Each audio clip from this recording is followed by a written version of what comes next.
Live from the City of Angels, you are watching MMT, the box office preview show. We could have the biggest opening of the year. We're likely going to have it this weekend with Inside Out 2. My thoughts on the film upcoming, in addition to Disney giving this film a 100-day theatrical window. How will that impact how this plays out at the box office? Let's get to my thoughts on the film right off the bat. I'll tell you what, listen, I don't hate the film.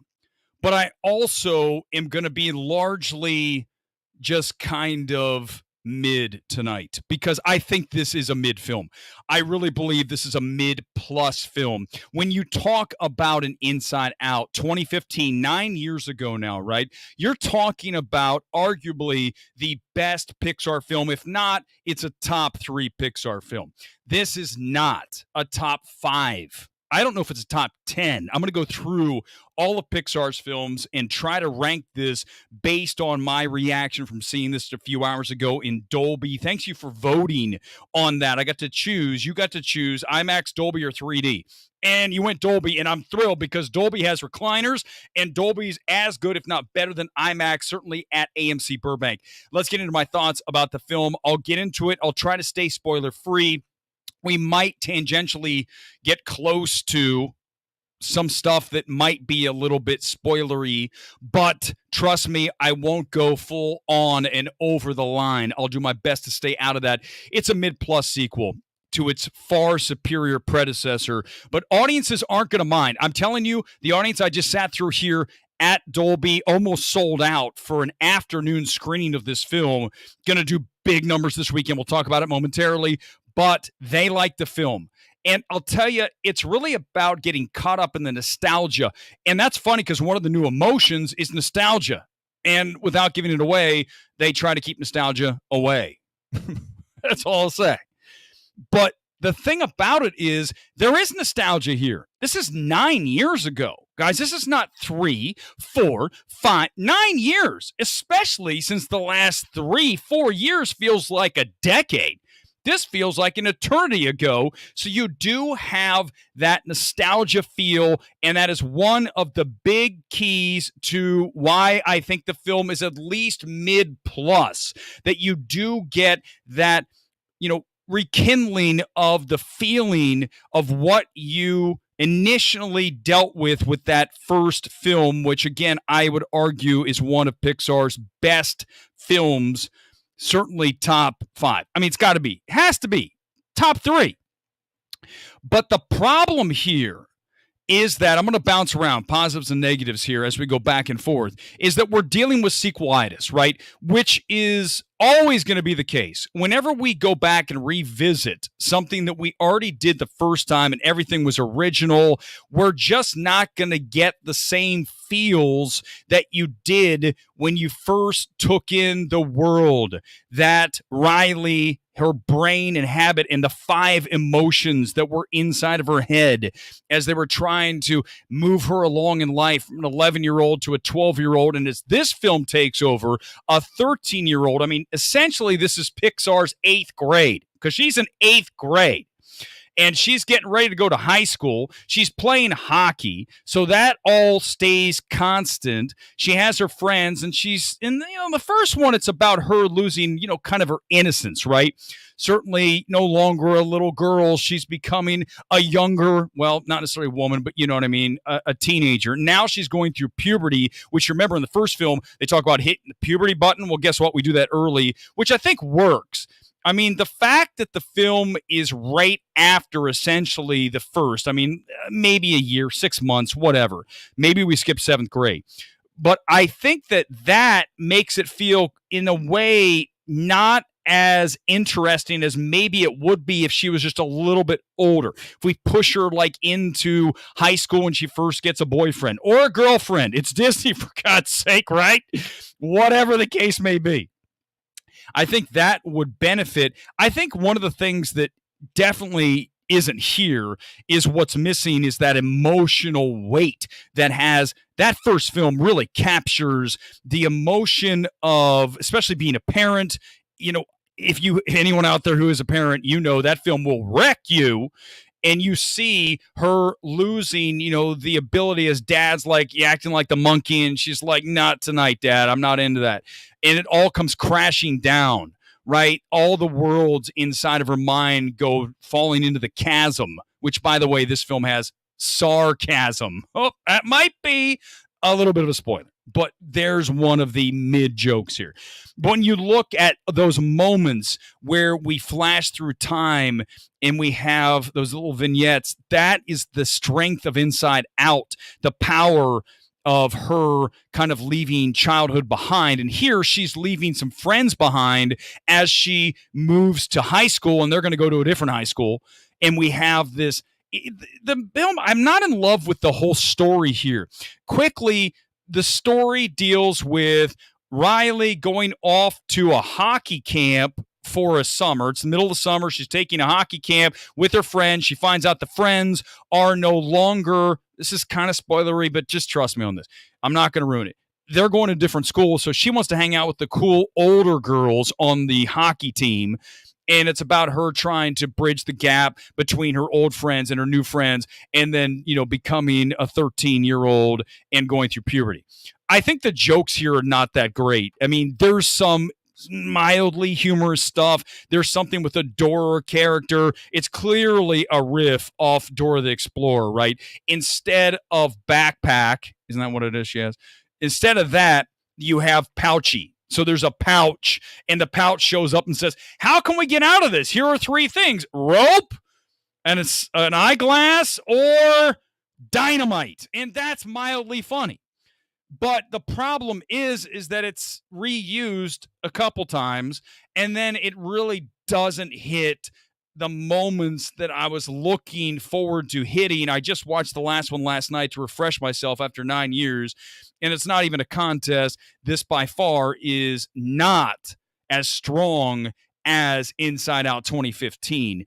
I think one of the positives here, and you've heard it from virtually everyone that's seen this film, is Maya Hawke voicing anxiety, which is the character that gets the focus here as anxiety takes over young Riley and kicks the other 5 emotions and bottles them up and sends them down the drain, down the bank teller tube thing, down to the abyss of Riley's mind. I think that she does a really nice job with that. The character's fun to look at. The character looks like Animal from the Muppets, and it has a lot of life. But the problem with this film also is that you have, as I go to the Inside Out original 2015 voice cast, look, you had Amy Poehler, which is back. She's back. We had Bill Hader. Bill Hader's gone this time around, replaced by Tony Hale. So there, I knew it. See, the thing is I told you guys I'm too in tune to this shit. I feel things and I see things in a way. I listen, I'm not saying that I have extra powers, but I'm telling you that if you change something on me, I'm going to sense it. And I went back and I go, something's different. Boom, Mindy Kaling replaced as discussed, and we get Lisa Lapira, who takes over in this one. So those little changes, well, listen, I'm not a big, the voice is everything, unless you're going to replace, Ellen DeGeneres as Dory, some just iconic voice in a role, Eddie Murphy, Chris Rock, whatever that is, wherever you are, whatever film you want to use. If there's a voice that is that iconic, then you have to bring it back. In this case, though, it just is a little bit off-putting. You definitely notice it. And I think that, unfortunately, tonight, it's just a film I can't get that excited about, but I also can't trash. So it's going to be one of these, again, rides the mid kind of reactions. I give it an 80%. That's a B-. That's not great. But remember, as I said in the tweet reaction, that you're looking at a summer that has been filled with C or lower films. So this is, by default, one of the best films of this summer because there really has been a bunch of garbage. But it is a disappointment, and anyone who tells you this measures up to Inside Out, they're bonkers, man. I mean, you can't listen. I'm not going to do it. I'm telling you, I'm chill tonight. I'm not going off. But when I read this shit from the shills out there going, oh, it's just as great, it creates a brand new legacy, blah, blah, These people are not to be trusted. These people are clearly have the lowest of expectations. When you have Inside Out and you're making a sequel, you should have expectations and have that bar up as high as possible. We're doing a sequel to one of Pixar's best films. Just got out, did not see what everyone else did. First one was way better. Jay Schrey, I can't even answer how people consider this as good as the first film. It's not even close, guys. The first film is a 95+% for me. This is an 80. And I told you how my rating scale works. It's like the Richter scale, man. We didn't just lose 15 points. We lost like a hell of a lot more than that. So the point is that, again, we're just dealing with this world of these people who are way too easy to please, way too happy to shill for Disney and for whatever studio the film is. Oh, look, can I get my quote on the box? Look, there I am. How many times have you seen one of these people? Look, I'm on the box. Who gives a shit? Doesn't matter, but to them, it's everything. And they'll go out of their way to create some kind of hype for something that really doesn't deserve it. I want to say that this doesn't make me happy to have to say these things. People come after me and say, why don't you love everything, Weber? Why don't you think that this is as great as the first and you're not trumpeting everything is fantastic? Because once you do that, you lose the ability to have anyone listen to you in the future, because you're going to see the film and go, it's fine. It's not terrible. It's got some moments. It's not as good as the first. And if I come on here and say everything's fantastic, best thing I ever saw, you're going to start to think you're watching Zach Pope. And this is never going to be one of those completely inauthentic kind of shits, man. I can't even believe that people watch that stuff. That's not how I operate. I never will. If you like this film, that's fine. I'm not saying you can't. I gave it an 80%. I'm just tired of everyone saying, oh my God, every movie's the best movie. And then all the AMC shills are pissed off at me because I'm not out there going, go see the movie. It's so great. Fill up the movie theaters. Of course I want that. But I also want to see the best possible film, and Inside Out 2 is not the best possible Inside Out 2 you could have written. I wouldn't even go with this script again. It's not as bad as a Wonder Woman 84, but right, when you look at that from a script perspective and you think, what the fuck were you doing? Greenlighting that. The fact that Patty Jenkins ever works again is criminal. That is truly an atrocity of a film. And this is not that, but again, presented with a number of scripts. If you were to say, here's my idea for Inside Out 2, 1, 2, 3, 4, 5, you pick this? I mean, it's okay. It's not Wonder Woman 84 horrendous, but this isn't the one. Let's try to get this exactly right. So let's go through the Pixar.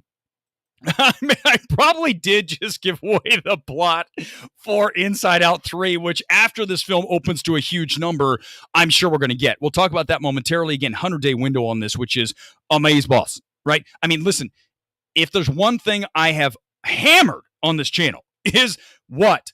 We need theatrical windows for every single film, at least 45, hopefully 60. We're not getting 90 again, but Disney here, very smart, 100 days. So you're not going to get this until mid-September on Disney Plus. That will drive asses to seats this weekend, and we're going to show you the number here momentarily as we look through the sales and all that.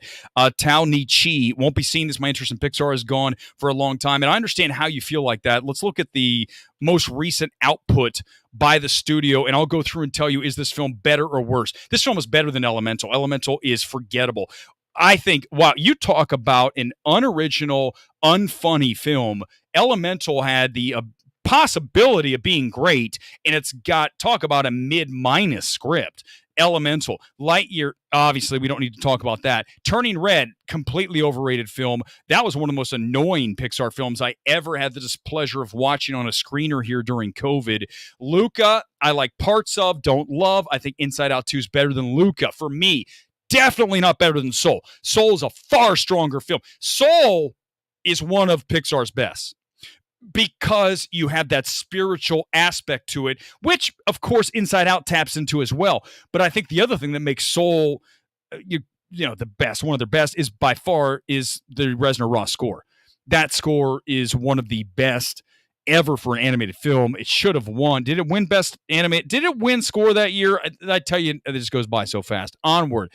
Better than Onward, but that's not saying much. Toy Story 4, I call it a draw. Incredibles 2, better. Even though not as good as Incredibles, we're just putting this thing and slotting it in comparison. Coco, better film than Inside Out 2. Cars 3, worse than Inside Out 2. Cars 3 is an abomination because they trashed. You guys, I talk about this on every single stream I can, and now that we have the X folks on, the Twitter folks, we're going to do it. No one talks about how Disney desecrated Lightning McQueen's legacy by having Cruz Ramirez come in and take over the race halfway through the last race. That's arguably worse than anything that happened during your stupid-ass Star Wars franchise. Fucking you guys and the acolyte grow up. Stop watching Star Wars shit. Watch Cars 3 and bitch about Lightning McQueen getting... Oh, I almost said something that might get me banned on both Twitter and YouTube. They did him dirty. Finding Dory, better film than Inside Out 2. Good Dinosaur, hilarious for the drug scene alone, but this is better. But Good Dinosaur's entertaining as hell. I don't think it's as bad as people think it is because it's so weird. Inside Out, clearly better. Monsters University, underrated. Monsters University is one of my maybe top 5. I'm not going to rank these. I'm not going to do that. Every YouTuber, let's rank the Pixar movies, everybody. Number 15 or 24, whatever we're up to. Shit. Not as good as Brave. Brave's a good film. Cars 2, better. Not by much. Cars 2, because I was still excited about Cars back then. Toy Story 3, no way. Not better than Up. Not better than Wall-E. Not better than Ratatouille. Not better than the original Cars. Incredible. These are all better. Of course, these are the best. These are the first Pixar films. Bug's Life, better film. So, yeah, guys, sorry. I don't know what to tell you. It's unfortunate. I like Elemental, so good for me. It's not unwatchable. It's just not great. Not funny. I want funny, clever jokes. I want to watch Lord and Miller. I want to watch, go back and watch Cloudy with a Chance of Meatballs. I want to watch that kind of humor. Quick, smart, very witty. That's not what Elemental is. I think the voice acting is bad in that film too. Didn't they try to get we have a non-binary actor? Who fucking cares? Just give me the best voice. We talk about this all the time with the garbage box checking stuff, and I'm not the anti-woke guy, but if we need to hire someone who is non-gender to shut the fuck up. Give me the best possible voice. What are we doing? I'm telling you, man, if I worked at a studio and someone said that, I would literally Les Grossman. You can get them out. Get them out of the room. Just have them leave. I don't even want it. No, they're not coming back. The fact that they said that, they're leaving the room and they're never coming back. We're going to hire the best person. This voice is not good. And that's what you hear when you hear Elemental. All right, let's talk about the tracking on this film, which has it now actually up to 90 plus. I think when you look at this film, it's in a perfect spot, right?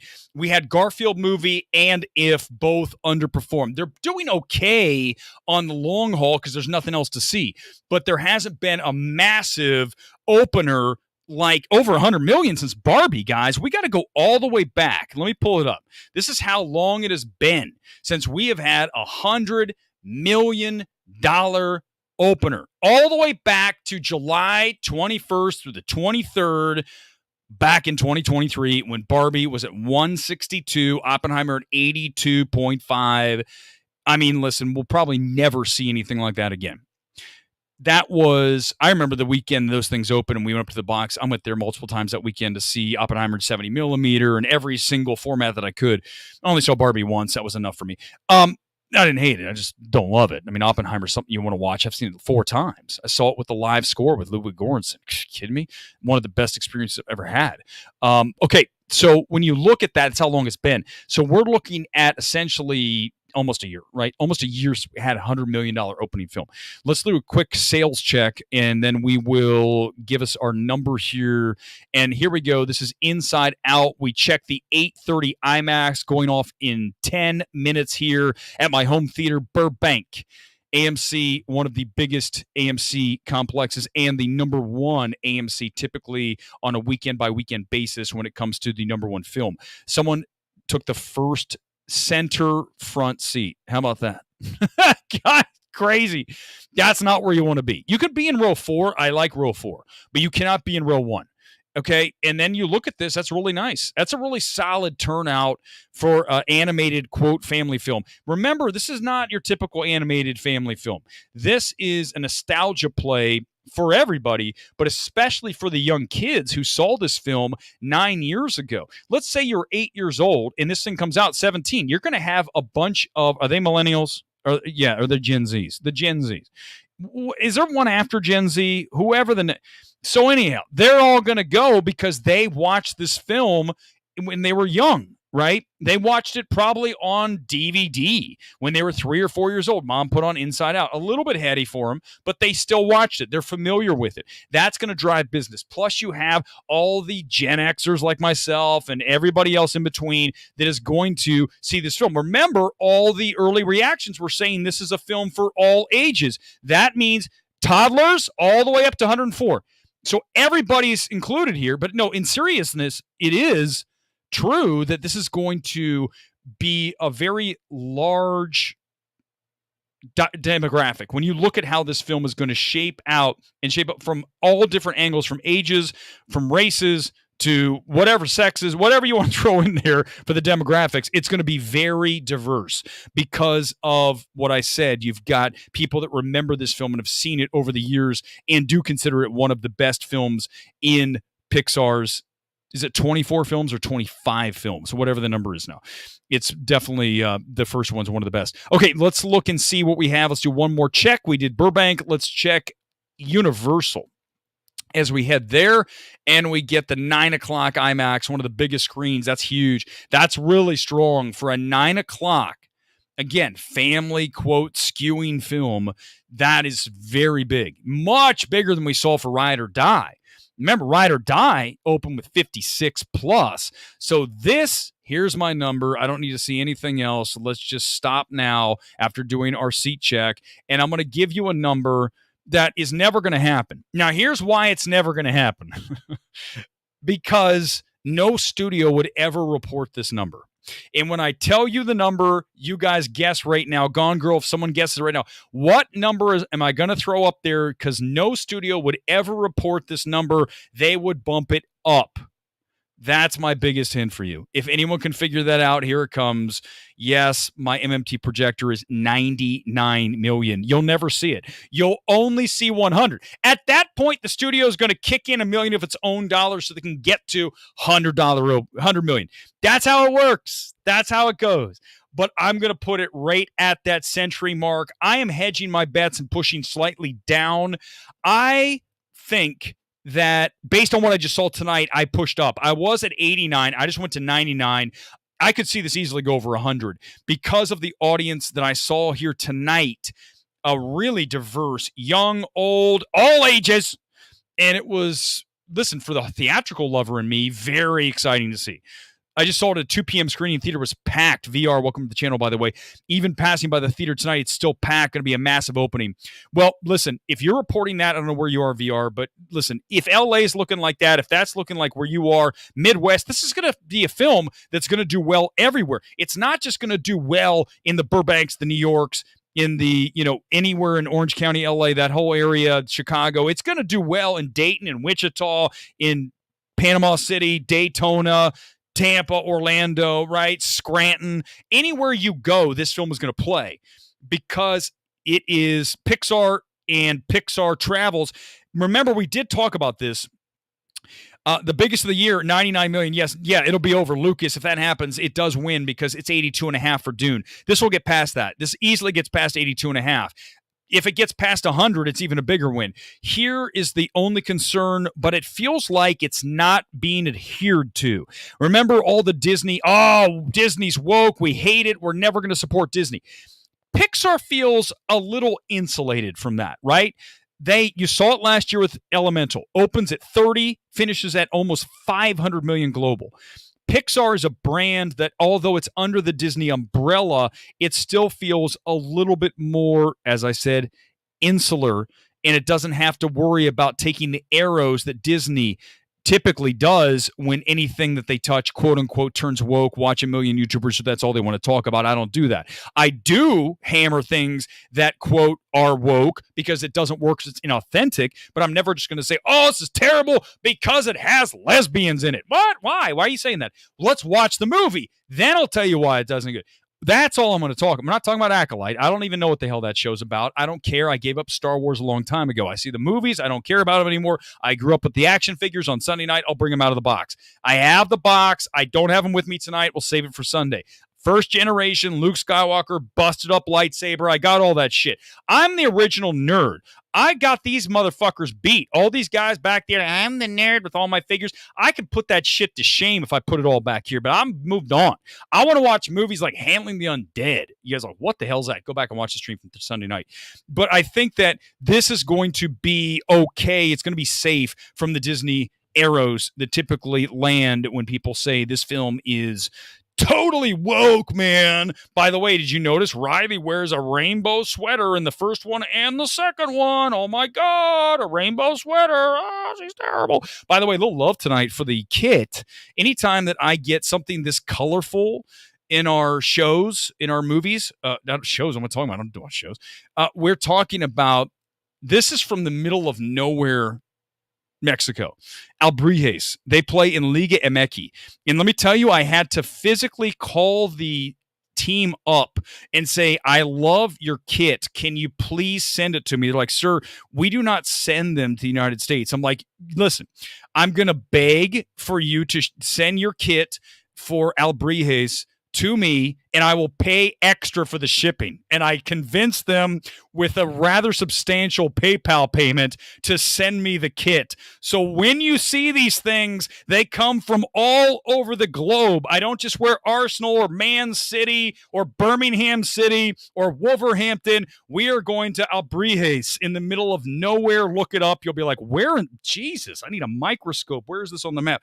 That's how we roll. Let's go comments, and then we're going to probably roll. It's only about Inside Out 2 tonight. So we do have, I believe we still have Gone Girl. Gone Girl, any comments, pop them in. Any super chats, let's do it. Thanks for joining us here tonight. If you have not yet liked or subscribed, please do so. If you're watching on X, go to YouTube. You can comment there. We do these things live. I do not do tape shit. We do not cut and paste. This stuff is 100% right now, 8:28 in LA. That's how I do it every single time. And any single time you bring anybody into my world, they want to go head-to-head in the live stream, I will destroy them. Not just a contest, it will be destruction, and they will leave a battered and bruised human being. Lightyear was a huge bomb for Pixar, lost them hundreds of millions of dollars. And then you look at Elemental, thank God. Initially, you thought that film was going to tank. And then this is why this 100-day window is so important, guys.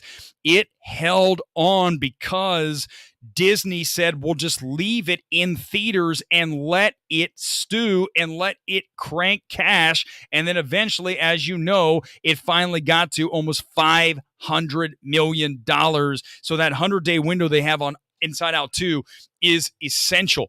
And that's how you protect all of these films. Now, I even say you need to put these things on a small film like a Handling the Undead, which is one of my favorite films of the year. You need to watch it. It's probably already gone from theaters. It's already gone from Burbank. Good luck. Get it on streaming. But any film that debuts in a theater, you need to put a 45 to 60-day window on it. Why? Because that retrains the audience that they're going to have to wait on their asses, and all the film Twitter dweebs who whine and bitch about, oh, the movie's not, I'm not safe. Hey, listen, man. If you don't feel safe, that's a you thing. You stay home. I promise you this. We will not miss you. And we will go on, and you will wait and sit on your ass and wait for the film to come home. We're not going to capitulate to your whining and bitching. That's how you shut Film Twitter up. Film Twitter, I don't listen to your shit. I don't put up with your shit because you mean nothing to me. Come after me. I'll take it all day. You just ignore your asses, bunch of baby crybabies. And that's why we're going to put a 100-day window on this Disney A+ for this. And the more that you capitulate to the whiny ass bitches out there, the more trouble we get in life in general. If someone's whining, tell them to shut the fuck up. That's my advice. It works. You don't, instead of going, well, I'm sorry that your feelings were hurt, Gen X doesn't play that game. Gen X is like, shit, we got in fist fights getting ready for the bus. I remember one time my friend and I, really good friend from way back when, we got into a massive fight. We were beating the shit out of each other in this dude's yard. And then, no joke, 5 minutes later, we're inside drinking a can of Mellow Yellow. That is how Gen X rolled. So don't listen to these young, weak-ass people. Just let them whine and bitch on their own. Did you see that Pixar announced they're going to go focus on more sequels going forward, and filmmakers are going to tell more marketable stories instead of personal stories? Yes, because look at Turning Red, exactly that. You look at Soul, not Soul. You look at Luca. You look at some of the films that we've seen not do as well. It's because of that very aspect. And I think Inside Out is universal, right? I mean, we've all gone through childhood, whether it's told through a female lens or a male lens. Either way, it's about getting through the complexity, man. When you're in middle school, shit, man, going back to when I got into the fight with the kid down the street, middle school, you don't know what the hell's going on. Your emotions are all over the place. And I think that's the one thing I will give Inside Out 2. One thing I didn't quite mention is the fact that it does touch on that, her erratic, just the wild mood swings. So I think that is another aspect that I think is pretty well represented here on Inside Out 2. But yeah, I think Pixar really needs to focus on making as much all-inclusive as possible. And, I don't watch Acolyte. I don't watch the Star Wars. I don't watch the MCU series. I don't watch that stuff. I watch films. I watch every film that comes into a theater, virtually every single film I have seen that comes into any movie theater down the street from me at AMC. Not at Laemmle, not independent. I'm not going to support Netflix. Netflix can suck my cock. Not interested in any of their shit because they have no love for theatrical. And for that, I have no interest in them whatsoever. And here's the reality, is that at the end of the day, is that we have to protect theatrical. And if we do not protect theatrical and we don't make movies that are inclusive of a large audience, then we're going to be in trouble. That said, there can always be room for something that's small and niche. That's what A24 and Neon are for, not Pixar. Pixar needs to be completely for everybody, right? It needs to be the biggest piece of the movie-going pie. A few more comments. We'll get out of here on this Thursday night. We're back here Sunday where we'll talk about, I'm sure, $100 million opening. I bet. It won't be 99, 100 million. And then we'll discuss whatever else you want to talk about. Inside Out domestic total run prediction, 700 to 800 million. Domestic alone, that is insane, Kevin. That's way high. I mean, listen, you go back and you look at the worldwide on Inside Out, have it at the bottom of the screen, $850+ million. Listen, that's a worldwide total. This film is going to have major competition coming up from Despicable Me 4. It's the same audience. It's a little younger with Despicable Me, but I'd argue even adults go to see that, right? They love the Minions. So Minions is going to be big. That will take some of this away here in a few weeks. Inside Out has some room to run. Next weekend is, what the hell's next weekend? I don't even know what next weekend is. Let me pull up the schedule. I honestly have no idea what's coming out next weekend. Let's see. This is what happens when I should have this memorized, shouldn't I? Weber, what are you doing? How do you not know what's coming out like in the next 4? Because I just live by the day. Truthfully, if that's one thing I can tell you, don't get too far ahead in your life. Just worry about today. So right now we're doing an Inside Out 2 stream, and then that's it. Bike Riders is coming out next week. That's not competition for this film. That film is going to open at, like, if it's a lucky 10 million. The Exorcism, God knows what oh God, is that Russell Crowe thing? Another Can I say something real quick before I forget? Because I'm sure I'll forget to do this on Sunday. Russell Crowe, if I can make a plea to you here tonight on MMT, Russell Crowe needs to stop eating things. I mean, this man. Oh, Weber's body shaming. Oh, Weber. This man is like 3 times as big as he was when we saw him in Gladiator. I think he needs to ease up on the comfort food and just focus just a little bit more on the diet. Just a little, Russell. We're not asking you to lose 100 pounds. We're just saying just not engulf the entire buffet. Oh, Weber's going to get attacked. Says the guy who goes to the gym 5 days a week, and I'm not even on television or in a movie. I'm just here on a random YouTube channel that is the Riddler's channel from the Batman, and I go to the gym 5 days a week. Russell needs to stop eating so much crow. Stop, Nomis. Don't do this. I didn't want to go down this. Next week is rematch of the century. Is that right? Is it limited next weekend? Oh, my God, it is. Kinds of Kindness is back. Did I tell you that they actually invited me to see this movie? That Searchlight wanted me to see the movie. And let me just walk through why I think that is. Because no one's talking about Kinds of Kindness.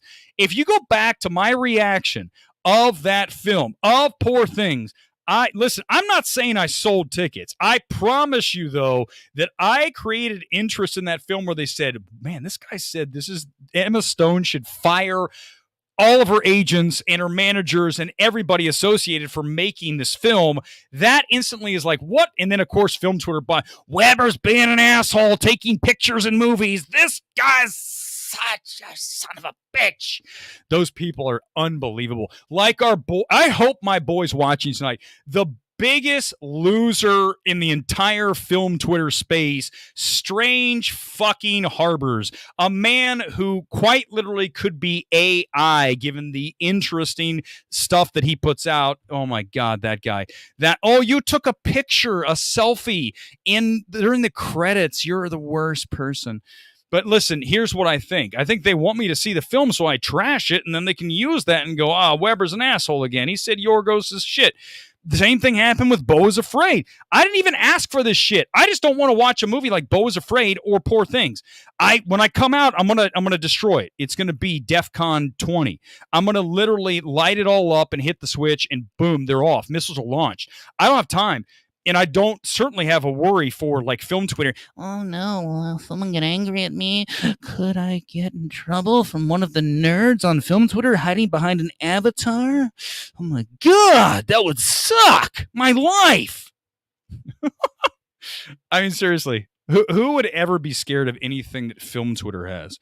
Literally, you don't even know if they're people. Here's a random film thing that I'm going to hide behind. Typical. Yeah, now that thank you. Welcome, by the way, those of you on Twitter watching.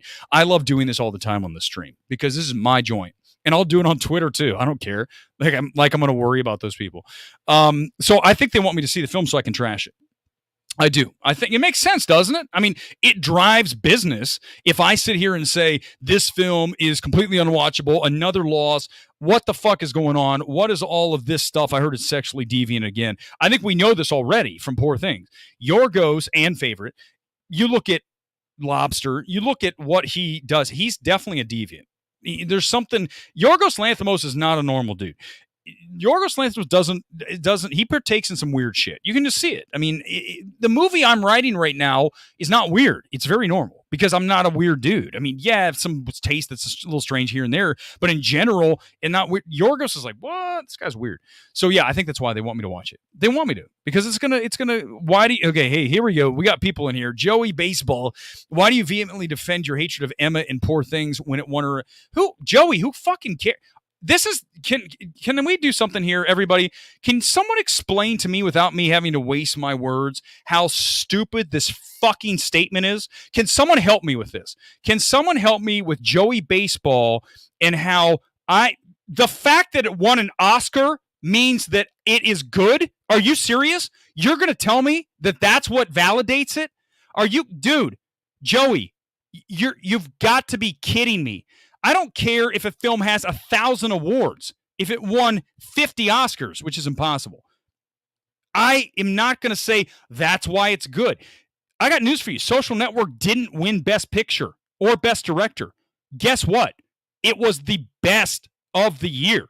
So I don't know what you're talking about. Like, I don't need the Oscar to tell me what was the best or worst of the year. It's terrible. In fact, actually, Joey, I got to be honest with you. It's one of the stupidest things I've ever read here. Of all the things I've ever read in all of my comments, the fact that this is here and I have to answer an idiotic statement like, why? Oh, you're wrong because it won an Oscar. Because Hollywood's full of idiots? Because Hollywood's full of sycophants who will say whatever? Because I sat behind the night I saw Poor Things? I had to sit in front of 3 girls from one of the agencies, clearly, who laughed at every joke like it was the funniest thing ever told.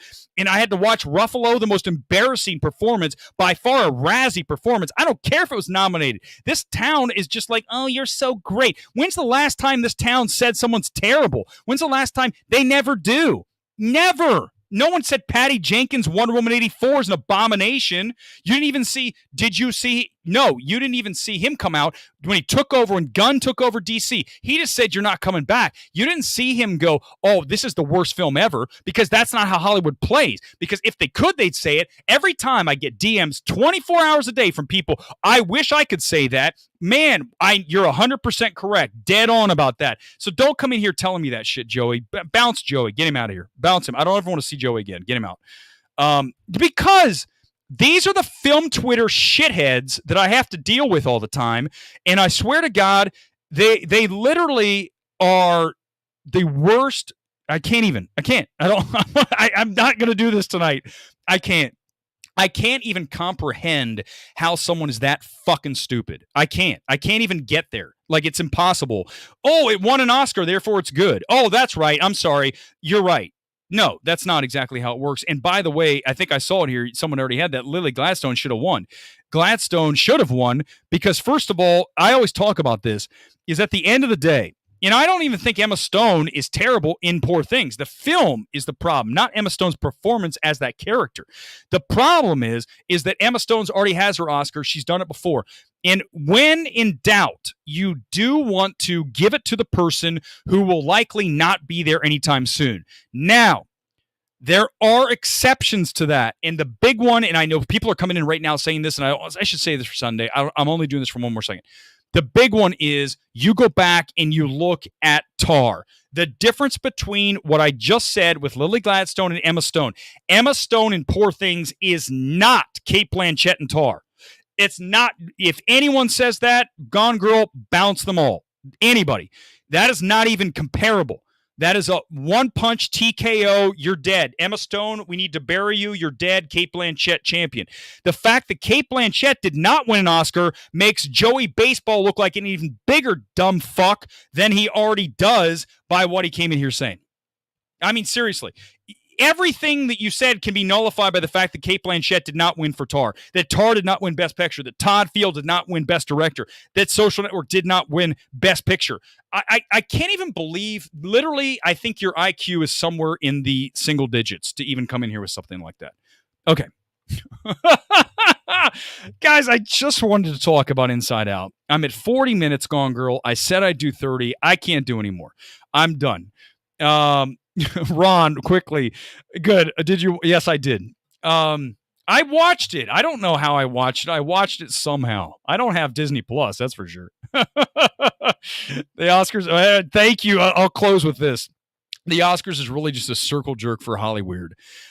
Guys, the further I get away from Hollywood and not care about this, because I clearly will never have any business with them, because they listen, at the end of the day, you're dealing with a city, a town, a culture that is all about patting each other on the back. And I'm not that guy. You guys can tell by watching the stream. It's just never going to happen. This is about being real. It's about being authentic.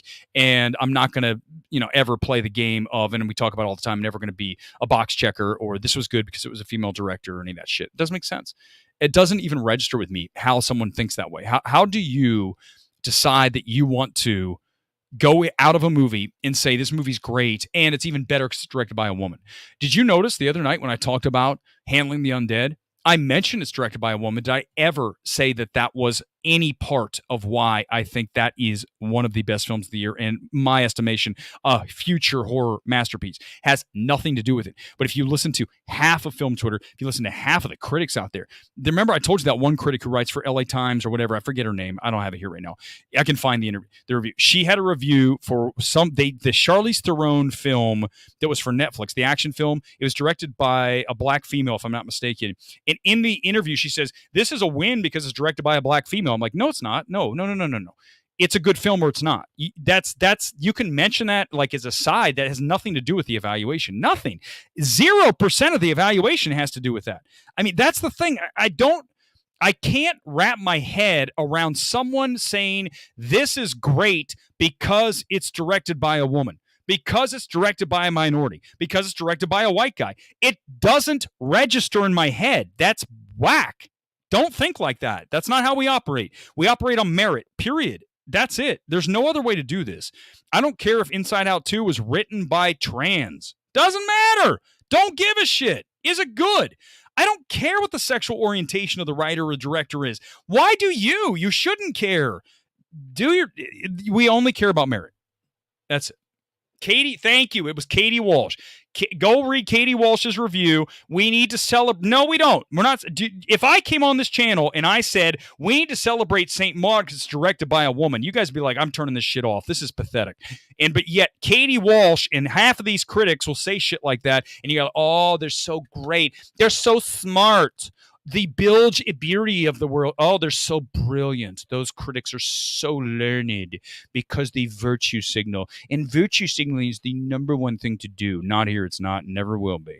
That's it for the stream. Thanks for being here, Gone Girl. Always a pleasure. Thanks for producing tonight. We're back on Sunday night. We'll go into whatever you want to talk about. I only want to talk about Inside Out 2. And you guys keep me longer, so I have to go off on film Twitter. Damn it. Ugh. See you Sunday. Peace out. Live from LA. Bye.